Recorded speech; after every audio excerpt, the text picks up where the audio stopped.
ഏതു പ്രയാസഘട്ടത്തിലും യേശുവിനെ പിൻപറ്റുവാൻ നീ തയ്യാറായാൽ, ഇരുൾ അടഞ്ഞ വഴികളിൽ തിരുനാളമാകുവാൻ ഇന്നത്തെ ചിന്ത.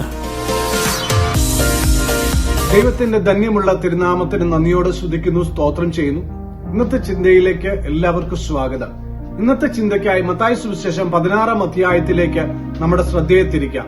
മത്തായി സുവിശേഷം 16-ാം അധ്യായം പ്രാരംഭത്തിൽ നമ്മൾ വായിക്കുമ്പോൾ പരീശന്മാരും സദൂക്യരും യേശുവിന്റെ അടുക്കൽ വന്നാൽ അടയാളം ചോദിക്കുന്നു. യേശു അതിന് ആൻസർ പറയുന്നത്, യോനയുടെ അടയാളമല്ലാതെ നിങ്ങൾക്ക് വേറെ അടയാളം ലഭിക്കയില്ല എന്ന് അവരോട് പറയുന്നു.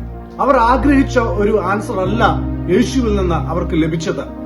അതിന്റെ താഴേക്ക് നമ്മൾ വായിക്കുമ്പോൾ ശിഷ്യന്മാരോട് യേശു പറയുന്നു, സദൂക്യരും പരീശന്മാരും പുളിച്ച മാവാണെന്നും അവരുടെ ഉപദേശത്തെ സൂക്ഷിച്ചുകൊള്ളുവാനും ശിഷ്യന്മാരോട് യേശു പറയുന്നു. എന്നാൽ നമുക്ക് മനസ്സിലാക്കുവാൻ കഴിയുന്നത്, യേശുവിനെ ആ കാലഘട്ടത്തിലുള്ളവർ അനേകർ തള്ളിക്കളഞ്ഞിരുന്നു. തന്റെ പുതുനഗരമായ നസ്രയത്തിൽ പോലും തനിക്ക് അംഗീകാരം ലഭിച്ചില്ല. മതമേലധ്യക്ഷന്മാർ യേശുവിനെ തള്ളിക്കളഞ്ഞു. ഈ കാലഘട്ടത്തിലും യേശുവിനെ തള്ളിക്കളയുന്നവരുണ്ടല്ലോ, യേശുവിനെ അംഗീകരിക്കാത്തവരുണ്ടല്ലോ, യേശുവിനെ പിൻപറ്റാത്തവരുണ്ടല്ലോ. ആ കാലഘട്ടത്തിലും യേശുവിനെതിരെ സംസാരിച്ചവരും യേശുവിനെ തള്ളിക്കളഞ്ഞവരും ഉണ്ടായിരുന്നു.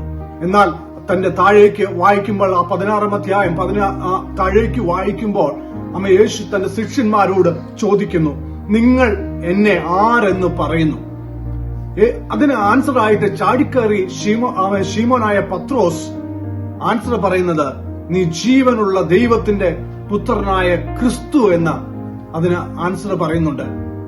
അവന്റെ ഉള്ളിൽ താൻ യേശു ജീവനുള്ള ദൈവത്തിന്റെ പുത്രനായ ക്രിസ്തു എന്ന ആ വെളിപ്പാട് സ്വർഗസ്ഥനായ ദൈവം തന്റെ ഉള്ളത്തിൽ വെളിപ്പെടുത്തി കൊടുത്തു.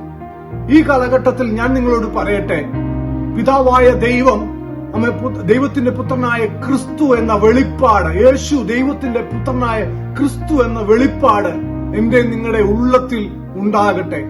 ഇന്ന് പകൽക്കാലം എന്നെ കേൾക്കുന്ന പ്രിയ സഹോദര സഹോദരി, യേശു ദൈവത്തിന്റെ പുത്രനായ ക്രിസ്തു എന്ന വെളിപ്പാട് നിങ്ങളുടെ ഉള്ളിൽ ഇതുവരെ ലഭിച്ചിട്ടില്ല എങ്കിൽ ഇന്ന് പകൽക്കാലം ഞാൻ നിങ്ങളെ പ്രബോധിപ്പിക്കുന്നു, യേശു ക്രിസ്തു ദൈവത്തിന്റെ പുത്രനായ ക്രിസ്തു എന്ന വെളിപ്പാട് നമ്മുടെ ഉള്ളത്തിൽ ഉണ്ടാകട്ടെ. എപ്പോൾ ജീവനുള്ള ദൈവത്തിന്റെ പുത്രനായ ക്രിസ്തുവാകുന്നു യേശു എന്ന ഉള്ളത്തിൽ വിശ്വസിക്കുന്നുവോ, ആ നിമിഷം മുതൽ നിന്റെ ജീവിതം മാറുവാൻ, നിന്റെ സാഹചര്യങ്ങൾ ചേഞ്ച് ആകുവാൻ തുടങ്ങും. ഏതു പ്രയാസഘട്ടത്തിലും യേശുവിനെ പിൻപറ്റുവാൻ നീ തയ്യാറായാൽ, ഏത് സാഹചര്യത്തിലും ഏതു നേരത്തും യേശുവിനെ മുറുകെ പിടിക്കുവാൻ നീ തീരുമാനിച്ചാൽ, യേശു നിന്റെ അടുക്കൽ വരും, നിന്നോട് സംസാരിക്കും. ഇന്ന് പകൽക്കാലം ദൈവത്തിന്റെ പുത്രനായ ക്രിസ്തു എന്നുള്ള വെളിപ്പാട് എന്റെ നിങ്ങളുടെ ഉള്ളത്തിൽ ഉണ്ടാകട്ടെ. അതിന്റെ താഴേക്ക് നമ്മൾ വായിക്കുമ്പോൾ നമുക്ക് മനസ്സിലാക്കുവാൻ കഴിയും, ശിമോനെ പറ്റി പറയുന്നത് താൻ ഭാഗ്യവാനാണെന്ന് അവിടെ എഴുതി വച്ചിരിക്കുന്നു. Price the Lord, hallelujah. ക്രിസ്തുവിനെ ആര് അംഗീകരിക്കുന്നുവോ, യേശു ക്രിസ്തുവിനെ ആര് അംഗീകരിക്കുന്നുവോ, ക്രിസ്തു ദൈവത്തിന് പുത്രനായ ക്രിസ്തു എന്ന് ഉള്ളത്തിൽ ആര് കൈക്കൊള്ളുന്നുവോ അവൻ ഭാഗ്യവാനാണ്. ഹല്ലേലൂയ. എന്നെ കേൾക്കുന്ന പ്രിയ ദൈവ പൈതലേ, നീ എപ്പോൾ യേശുവിനെ ക്രിസ്തു എന്ന് പറഞ്ഞ് കൈക്കൊണ്ടോ ആ നിമിഷം മുതൽ നീ ഭാഗ്യവാനായി തീർന്നിരിക്കുകയാണ്. ഹല്ലേലൂയ. ബെരയോന ശീമോനെ, നീ ഭാഗ്യവാനെന്ന് ശീമോൻ പത്രോസിനെ നോക്കി യേശു വിളിച്ചു പറഞ്ഞു. Praise the Lord, hallelujah, hallelujah. പ്രിയ ദൈവജനമേ, ഇന്ന് പകൽക്കാലം യേശു ദൈവത്തിന്റെ പുത്രനായ ക്രിസ്തു എന്ന വെളിപ്പാട് എന്റെ നിങ്ങളുടെ ഉള്ളത്തിൽ ഉണ്ടാകട്ടെ. ഹല്ലേലൂയ. നിന്റെ ജീവിതത്തെ ചേഞ്ച് ചെയ്യുവാൻ, നിന്റെ സാഹചര്യങ്ങളെ ചേഞ്ച് ചെയ്യുവാൻ, നിന്റെ പ്രതികൂല കാലഘട്ടങ്ങളെ മാറ്റുവാൻ യേശു ശക്തനായ ദൈവമാണ്.